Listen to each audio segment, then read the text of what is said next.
akhir zaman ni hampir tidak ada perempuan yang soleha. Tapi saya nak cari apa Ustaz? Carilah perempuan yang pandai bersyukur.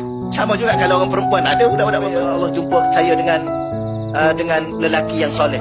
Saya kata minta maaf, ini pandangan saya mungkin betul mungkin salah. Dunia akhir zaman ni hampir tidak ada lelaki-lelaki yang soleh. Tetapi carilah lelaki yang sabar, lelaki yang biar. Kerana sabar ini insya-Allah suatu hari nanti dia jadi soleh. Sama juga, dia jangan cari wanita yang solehah. Hampir tidak ada wanita yang solehah akhir zaman ni. Hampir tidak ada, jangan kata tak pernah ada. Tapi carilah wanita yang pandai bersyukur. Walaupun kalau nak dapat menantu perempuan, test dulu dia.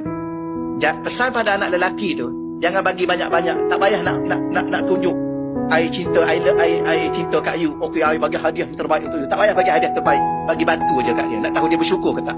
Okeylah nama dia sikit kat situ. Okey sikit biar ada nama dia, bagi batu. Kalau seketul batu yang kita bagi pada dia itu pun dia pandai bersyukur, insya-Allah dia akan bersyukur dengan ringgit-ringgit yang kita bagi pada dia.